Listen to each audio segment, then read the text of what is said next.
வணக்கம் நண்பர்களே. Yamaha XSR 155 இந்தியாவில் வந்து ஃபைனலாக லான்ச் ஆக போகுதுங்க.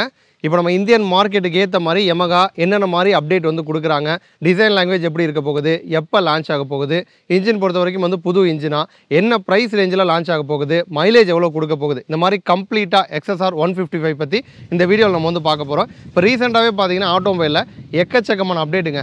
GST 2.0 வந்து கொண்டு வந்தாங்க. எல்லா மாடலோட ப்ரைஸுமே வந்து ரிவைஸ் பண்ணாங்க.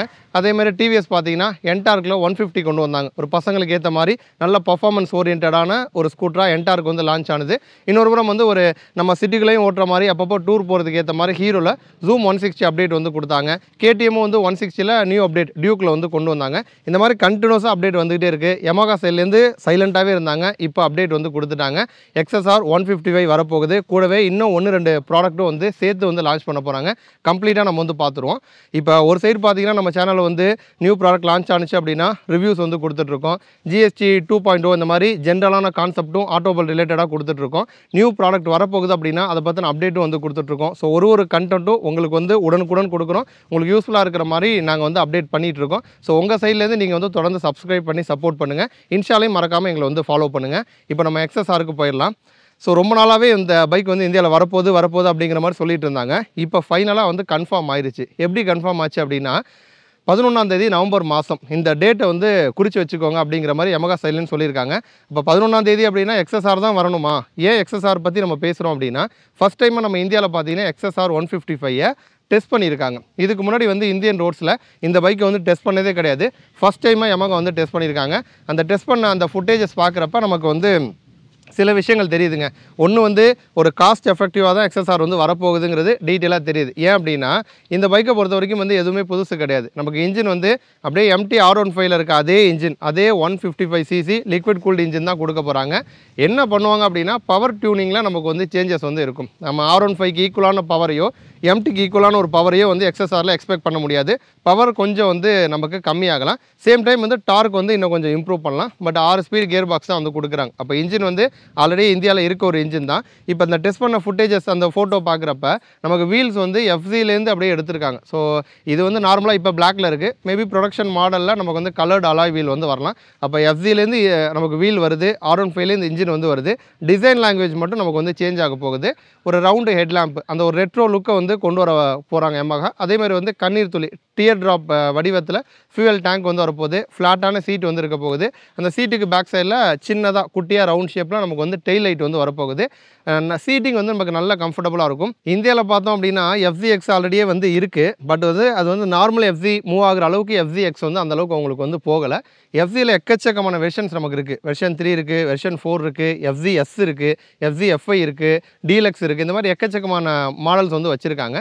அதை தாண்டி இப்போ வந்து அந்த FZயை தாண்டி MTயை தாண்டி MTக்கு மேலே R15க்கு கீழே இந்த இடத்துல அந்த மிடில் பொசிஷனில் தான் பார்த்தீங்கன்னா XSR வந்து கொண்டு வர போகிறாங்க. ஏன்னா இப்போ MTயில் வந்து ஒரு ப்ராப்ளம் வரும். என்னென்னா MT வந்து ஸ்டைலிஷாக இருக்கும், அக்ரெசிவாக இருக்கும், எல்லாமே ஓகே. பசங்களுக்கு ஏற்ற எல்லா விஷயங்களுமே MTயில் இருக்குது. பட் என்ன ப்ராப்ளம்னா MT வந்து ரொம்ப காம்பாக்டான ஒரு மோட்டர் சைக்கிள் தான். ஒரு என்ன மாதிரி ஹைட்டாக இருக்கவங்களாம் வந்து ஓட்டினாங்க அப்படின்னா அவங்களுக்கு வந்து கண்டிப்பாக கால் பெயின், பாடி பெயின்லாம் வந்து வரும். அதே மாதிரி ஒரு டால் ரைடருக்கு ஏற்ற ஒரு ரூமியாலாம் இருக்காது MTங்கிறது. இப்போ அந்த இடத்துல தான் XSR வந்து கொண்டு வர போகிறாங்க. சேம் டைம் வந்து R15 அளவுக்கு வந்து அது அக்ரெசிவாகவும் இருக்க போகிறதில்ல, MT மாதிரி இருக்க போகிறதில்ல. இன்டர்மீடியேட்டாக நமக்கு வந்து வரப்போகுது. ஒரு சிட்டிக்குள்ளே மட்டும் போகிறீங்க, ஒரு டெய்லி கம்யூட் பண்ணுறதுக்கு ரிலாக்ஸ்டாக போயிட்டு வரணும் அப்படின்னா அந்த இடத்துல தான் வந்து XSR வந்து கொண்டு வர போகிறாங்க. நமக்கு பிரேக்கிங் அடிப்படையில் எடுத்தோம்னா சேம் தான் வரப்போகுது. R15 MTயில் வர மாதிரி டிவெல் ABS வந்துடும், ஃப்ரண்ட் அண்ட் பேக் டிஸ்க் வந்துடும். பட் சஸ்பென்ஷன் பொறுத்த வரைக்கும் நம்ம இந்தியன் மார்க்கெட்டுக்காக அவங்க வந்து காஸ்ட் கட்டிங்காக டெலஸ்கோபிக் கொடுக்குறாங்களா அப்படிங்கிறத வெயிட் பண்ணி தான் பார்க்கணும். மேபி USD வந்துச்சுன்னா பெட்டராக இருக்கும். அவங்க என்ன கொடுக்குறாங்க அப்படிங்கிறத வெயிட் பண்ணி பார்ப்போம். ஸோ ஓவராலாக எடுத்துக்கிட்டோம் அப்படின்னா நமக்கு வந்து காஸ்ட் எஃபெக்டிவாக தான் கொடுக்க போகிறாங்க. ஏன்னா எக்ஸ்பெக்டட் ப்ரைஸ் வந்து இப்போதைக்கு வந்து 1.5 லட்சத்தில் ஆரம்பித்து 1.70க்குள்ளே வந்து சேலுக்கு வருங்கிற மாதிரி சொல்லியிருக்காங்க. 2 வேரியண்ட்டாக வந்து வரும் அப்படிங்கிற மாதிரி சொல்லியிருக்காங்க. டாப் எண்டில் எல்லா ஃபீச்சர்ஸும் நமக்கு வந்து வந்துடும். பேஸ் மாடலில் நார்மலாக வந்து அந்த ப்ரைஸ் கம்மியாக வேணும்னு எக்ஸ்பெக்ட் பண்ணுவாங்கல்ல, அவங்களுக்கு ஏற்ற மாதிரி இருக்குங்கிற மாதிரி சொல்லியிருக்காங்க. மைலேஜ் பார்த்தோம் அப்படின்னா நமக்கு R15 MTயில் இருக்க சேம் இன்ஜினாக இருந்தாலுமே அந்தளவுக்கு பவர் டெலிவரி வந்து இருக்க போகிறதில்ல. பர்ஃபார்மன்ஸ் வைஸ் வந்து நமக்கு MT அளவுக்கு இருக்காது. அதனால் வந்து டார்க் அதிகமாகும், மைலேஜும் நம்ம வந்து பெட்டராக எக்ஸ்பெக்ட் பண்ணலாம். ஒரு 45 125 அந்த ரேஞ்சில் நம்ம மைலேஜ் வந்து எக்ஸ்பெக்ட் பண்ணலாம். அப்போ வந்து ஒரு டெய்லி கம்யூட் பண்ணுறவங்க எக்ஸ்எஸ்ஆரை வாங்கணுங்கிற ஒரு நோக்கத்தில் தான் வந்து இந்தியாவில் Yamaha வந்து கொண்டு வர போகிறாங்க. நவம்பர் 11ஆம் தேதி லான்ச் ஆக போகுது. லான்ச் ஆன பிறகு கம்ப்ளீட்டான டீட்டெயில் வந்து பார்ப்போம். இப்போ நமக்கு வந்து எக்ஸ்எஸ்ஆர் மட்டும்தான் அன்றைக்கி வரப்போகுது அப்படின்னு கேட்டிங்கன்னா, கூடவே வந்து என்மேக்ஸ் அப்படின்னு சொல்லிட்டு ஒரு மேக்ஸி ஸ்கூட்டரையும் வந்து கொண்டு வர போகிறாங்க. இப்போதைக்கு இந்தியன் மார்க்கெட் வந்து அந்த ஸ்கூட்டர் செக்மெண்ட்டையும் வந்து அடுத்த கட்டத்துக்கு கொண்டு போயிட்டுருக்காங்க. 110 மட்டும் இருந்துச்சு, அப்புறம் 125 வந்துச்சு. 125ல எல்லா ஃபீச்சர்ஸையும் கொடுக்க ஆரம்பித்தாங்க. இப்போ அப்படியே 150க்கு வந்து போகிறாங்க. ரீசெண்டாக வந்து என்டார்க்கில் 150 வந்துச்சு. அடுத்து வந்து ஹீரோ வந்து ஜூம் 160 வந்து கொண்டு வந்தாங்க. 2 மாடலையுமே நம்ம போயிட்டு டெஸ்ட் ட்ரைவ் பண்ணோம். அதோட ரைட் ரிவ்யூ வீடியோ நம்ம சேனலில் வந்து போட்டிருக்கேன். ஸோ அதற்கான லிங்க்கும் டிஸ்கிரிப்ஷனில் வந்து கொடுக்குறேன். தேவைப்படுறவங்க போயிட்டு பாருங்கள்.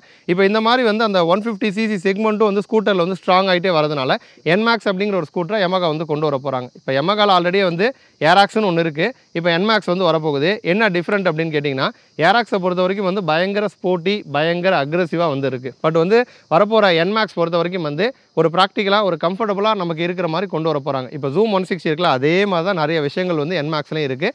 என்மேக்ஸை இந்த வருஷத்தில் நடந்த ஆட்டோ எக்ஸ்போலையுமே அவங்க வந்து ஆல்ரெடி ஷோ பண்ணிட்டாங்க. நல்லா வைடாக வரும். அந்த ஃப்ரண்ட்டு தான் பார்த்திங்க அப்படின்னா ஒரு மேக்ஸி ஸ்கூட்டருக்கான லுக்கை வந்து கொண்டு வருது. நல்லா என்ஜாய் பண்ணி நம்ம வந்து போகலாம். ஏன்னா ஃபுட் ரெஸ்ட்லாம் வந்து ஜூம் 160ல் வர மாதிரி நல்லா கம்ஃபர்டபுளாக இருக்குது. ஃபியூவல் டேங்கோட லிட்டு வந்து நமக்கு ஃப்ரண்ட்டில் வர மாதிரி கொடுக்குறாங்க.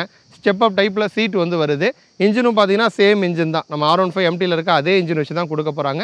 அதிகபட்சம் 15 PS பவர் வந்து ப்ரொடியூஸ் பண்ணும். ஜூமை விட மேபி நமக்கு பவர் கொஞ்சம் லைட்டாக வந்து அதிகமாக இருக்கலாம். ஸோ அப்போ ஜூம் 160க்கு டேரக்ட் காம்படிட்டராக என்மேக்ஸ் அப்படிங்கிறது வந்து இருக்க போகுது. இந்த என்மேக்ஸ் ஸ்கூட்டரையும் பார்த்தீங்கன்னா நவம்பர் 11ஆம் தேதி வந்து லான்ச் பண்ண போகிறாங்க. இதை தாண்டி இன்னும் 1-2 ப்ராடக்ட்டும் வரும் அப்படிங்கிற மாதிரி வந்து நம்ம எக்ஸ்பெக்ட் பண்ணலாம். ஸோ எது எப்படி இருந்தாலும் இந்த RX100 அப்படிங்கிற ஒரு விஷயம் இப்போ தான் சைலண்ட் ஆனிச்சு. ஏன்னா நிறைய பேருக்கு வருத்தம் RX100 திரும்ப கொண்டு வரல அப்படின்னு. பட் RX100 வரல அப்படின்னாலுமே அதுக்கு ஈக்குவலண்ட்டான ஒரு பைக்கை எக்ஸ்எஸ்ஆரை ஒரு வழியாக இந்த வருஷத்தோட எண்டில் Yamaha வந்து கொண்டு வர போகிறாங்க. ஸோ இதை தாண்டி Yamahaல இன்னும் சில அப்டேட் வந்து இருக்குது. பசங்களுக்கு ரொம்ப பிடிச்ச பைக் R15. R15ல கலர் அப்டேட் வந்து கொடுத்துருக்காங்க. அதில் வந்து 3ஆக பிரித்து கலர் அப்டேட் தனித்தனியாக கொடுத்துருக்காங்க. R15M இருக்குது. எம்மில் பார்த்தீங்கன்னா மெட்டாலிக் கிரே அப்படின்னு சொல்லிட்டு ஒரு கலர் அப்டேட் கொடுத்துருக்காங்க. புதுசாக ஃப்ரெஷ்ஷாக இருக்கான்னு கேட்டிங்கன்னா ஆல்ரெடி இருந்ததை முன்ன பண்ண மாற்றி அட்ஜஸ்ட் பண்ணி கொடுத்த மாதிரி கொடுத்துருக்காங்க. கிரே வித் பிளாக் அந்த காம்பினேஷனில் வர மாதிரி வந்துருக்கு. அடுத்து பார்த்தோன்னா R15 வெர்ஷன் 4. வெர்ஷன் 4ல் வந்து ஒரு 3 கலர் வந்து கொடுத்துருக்காங்க. ஒன்று வந்து மெட்டாலிக் பிளாக்னு சொல்லிட்டு ஒரு கலர் கொடுக்குறாங்க. அதில் கிராஃபிக்ஸ் வந்து பெருசாக வரலங்க. பட் கிராஃபிக்ஸ் ஸ்டிக்கரிங் சேஞ்ச் பண்ணியிருக்கதா சொல்கிறாங்க. இந்த ஃப்ரண்ட் மவுண்ட்டில் ஒரு லைன்ஸ் வந்து வருது. முன்னாடி இருந்ததை விட கொஞ்சம் டிஃப்ரெண்ட்டாக வந்துருக்கு. ஃபுல் பிளாக்கில் வருது. அது ஒன்று. இன்னொன்று ரேசிங் ப்ளூ நமக்கு தெரியும். இந்த ரேசிங் ப்ளூலேயும் அதேமாதிரி லைன்ஸு கிராஃபிக்ஸ் வந்து சேஞ்ச் பண்ணியிருக்கதா சொல்கிறாங்க. அடுத்து நமக்கு வந்து ஒயிட் பியல் ஒயிட் வந்து வருது. ஒயிட் எடுத்துக்கிட்டோன்னா white, dark blue, light blue அந்த மாதிரி எல்லா காம்பினேஷனில் முன்னாடி பின்னாடி மாற்றி அந்த மாதிரி வந்து ஒரு கலர் அப்டேட் வந்து R15 வெர்ஷன் 4க்கு வந்து கொடுத்துருக்காங்க. R15லே வந்து நிறைய பேருக்கு இந்த விஷயம் தெரியுமான்னு தெரில. சில பசங்க காலேஜ் பசங்க R15 தான் வாங்கணும்னு ஆசைப்படுவாங்க. பட் வந்து ஒரு ஃபேமிலிங்கிறப்ப அம்மா விட்டுருங்க, ஒரு தங்கச்சியோ அக்காவோ அந்த மாதிரி அவங்களெல்லாம் கூட்டிகிட்டு போகணுன்னு விருப்பப்படுவாங்க. அந்த மாதிரி வீட்டில் இருப்பாங்க. அப்படி இருக்கவங்களுக்காக Yamaha கொண்டு வந்த ஒரு மாடல் தான் R15S. எஸ்னா வந்து சிங்கிள் சீட்டுன்னு சொல்லுவாங்க. R15ல இருக்கிற மாதிரி அந்தளவுக்கு ஸ்டெப் அப் சீட்டாக பெருசாக இருக்காது. சிங்கிள் சீட்டில் ஓரளவு ஒரு யங்ஸ்டராக இருக்க லேடிஸ் வந்து உட்காந்து போகலாம். ஸோ அந்த பைக்கும் வந்து இருக்குது. ஒரு வேரியண்ட் வந்து இருக்குது. அதில் வந்து இப்போ புது கலர் ஸ்டெல்த் பிளாக் அப்படின்னு சொல்லிட்டு ஒரு கலர் கொடுக்குறாங்க. ஆரஞ்சு கலரில் அலாய் வீல் கொடுக்குறாங்க. இதுக்கு முன்னாடி இந்த மாதிரி ஆரஞ்சில் அலாய் வீல் வந்து வந்தது கிடையாது. இப்போ ஃபஸ்ட் டைமாக பார்த்தீங்கன்னா நமக்கு வந்து இந்த கலர் அப்டேட் வந்து கொடுத்துருக்காங்க. ஸோ எனக்கு தெரிஞ்ச வரைக்கும் எல்லாமே முன்னாடியே இருந்த நம்ம பார்த்த கலர்ஸ் தான். அதை முன்ன பண்ண கொஞ்சம் ஸ்டிக்கரிங் லைட்டாக மாற்றி இந்த மாதிரி இந்த வருஷத்துக்காக நாங்கள் கொடுக்குறோம் அப்படின்னு சொல்லிட்டு இந்த கலர் அப்டேட்லாம் Yamaha நமக்கு வந்து கொடுத்துருக்காங்க. அடுத்தது வந்து நமக்கு வந்து ஃபைனல் அப்டேட்டு ஓபன் ரோர் அப்படிங்கிறது ஒரு எலக்ட்ரிக்கில் பசங்களுக்கு ஏற்ற ஒரு மாடல். அதில் வந்து ரோரில் பார்த்தீங்க அப்படின்னா EZ அப்படின்னு சொல்லிட்டு ஒரு மாடல் இருக்குது. சிக்மான்னு சொல்லிட்டு ஒரு மாடல் இருக்குது. இப்போ இந்த 2 மாடலையும் இப்போ நம்ம போய் எடுத்தோம் அப்படின்னா 20,000லேருந்து 35,000 வரைக்கும் ப்ரைஸ் நமக்கு வந்து கம்மியாகும்னு சொல்கிறாங்க. ஏன் அப்படின்னு கேட்டிங்கன்னா 2 மாடலோட ப்ரைஸையுமே அவங்க வந்து 20,000 ரூபா குறைச்சிட்டாங்க. ஆல்ரெடி இந்த எக்ஸ்ஷோரூம் ப்ரைஸை விட இப்போ வந்து குறைச்சிருக்காங்க. இந்த ரோரில் இருக்க ஒரு அட்வான்டேஜ் என்ன அப்படின்னா மல்டிபிள் பேட்டரி பேக் வந்து கொடுக்குறாங்க. இப்போ EZ எடுக்கிறோன்னா 2.6 இருக்குது, 3.4 இருக்குது, 4.4 இருக்குது. என்ட்ரி மாடலோட ப்ரைஸ் வந்து 1 லட்ச ரூபா. இப்போ குறைச்ச ப்ரைஸு. இப்போ டாப் எண்டு போகிறோம் அப்படிங்கிற பட்சத்தில் 1.30 நமக்கு வந்து வரும். அடுத்து சிக்மாங்கிறது டாப் வேரியண்ட். டாப் வேரியண்ட்டில் 3.4, 4.4 அப்படின்னு 2 பேட்டரி பேக் கொடுக்குறாங்க. 3.4 வந்து 1.27 வரும். 4.4 வந்து 1.37 வரும். ஸோ ப்ரைஸை நாங்கள் வந்து ஃபெஸ்டிவலுக்காக குறைச்சிருக்கோன்னு ஒரு சைடு சொல்கிறாங்க. இன்னொரு சைடு வந்து நமக்கு வந்து ஸ்க்ராட்ச் கார்டு லக்கி ட்ரா ப்ரைஸ்னு வந்து கொடுக்குறாங்க. நம்ம குழுக்கெல்லாம் போயிட்டு நம்ம ஸ்க்ராட்ச் பண்ணி பார்ப்போம்ல என்ன பரிசு நமக்கு விழுந்துச்சுன்னு. அந்த மாதிரி ஷோரூமில் வர கஸ்டமர்ஸ்க்கு இந்த மாதிரி நிறைய ஸ்க்ராட்ச் கார்டு வந்து வச்சுருக்காங்களாம். அதில் போய் நம்ம ஸ்க்ராட்ச் பண்ணோம் அப்படின்னா 500, 1000, 2000 அதிகபட்சம் 10,000 வரைக்கும் இருக்குமா. நம்ம லக்கை பொறுத்து நமக்கு வந்து அந்த ஒரு கேஷ்பேக் கிடைக்கும்னு சொல்கிறாங்க. அதே மாதிரி அந்த ஸ்க்ராட்ச் கார்ட்லேயே கோல்டு காயினும் வந்து கொடுக்குறாங்க. 0.1 கிராம்லேருந்து 1 கிராம் வரைக்கும் அந்த இன்டர்மீடியேட்டில் எவ்வளோ வேணாலும் நமக்கு வந்து கிடைக்கலாம். அதுவுமே நம்மளுடைய லக்கை பொறுத்து. அது மாதிரி ஐஃபோனும் நமக்கு வந்து கிடைக்கும் இந்த லக்கி ட்ரா மூலமாக அப்படிங்கிற மாதிரி சொல்கிறாங்க. ஸோ இப்போ எப்படி பார்த்தாலுமே ஒரு 20,000 வந்து ப்ரைஸை வந்து எக்ஸ்ஷோரூம் ப்ரைஸ் வந்து கம்மி பண்ணியிருக்கதா சொல்கிறாங்க. அடிஷ்னலாக இந்த பெனிஃபிட்லாம் வந்து கிடைக்குது. அப்போ 20,000லேருந்து 35,000 வரைக்கும் நமக்கு வந்து பணத்தை மிச்சம் பண்ண முடியும், பெனிஃபிட்ஸ் வந்து கிடைக்கும் அப்படிங்கிற மாதிரி ஓபன் சைட்லேருந்து ஒரு அப்டேட் வந்து கொடுத்துருக்காங்க. கூடவே இப்போ முன்னாடி நான் வந்து R15லாம் சொன்னேன்ல, இப்போ அந்த GST 2.0 வந்த பிறகு R15ஓட ப்ரைஸ் வந்து 17,500 குறைஞ்சிருக்கு. MT வந்து 15,000 வந்து குறைஞ்சிருக்கு. ஒரு 4,000 பார்த்தீங்கன்னா ஃபெஸ்டிவல் ஆஃபர் அப்படின்னு வந்து கொடுக்குறாங்க. ஸோ இப்போ போயிட்டு MTயோ R15 எடுத்தீங்க அப்படின்னா ஒரு 20,000 வரைக்கும் உங்களால் வந்து மிச்சம் பண்ண முடியும். ஸோ இந்த ஆஃபரை வந்து பயன்படுத்திக்கோங்க. ஸோ Yamaha பார்த்தீங்கன்னா கம்ப்ளீட்டான அப்டேட் வந்து இந்த வீடியோவில் பார்த்துட்டோம். கண்டிப்பாக உங்களுக்கு வந்து யூஸ்ஃபுல்லாகவும் இன்ஃபர்மேட்டிவாக இருந்திருக்கும் நம்புகிறோம். இதே மாதிரி இன்னொரு யூஸ்ஃபுல்லான வீடியோவில் திரும்ப வந்து சந்திக்கிறோம். நன்றி.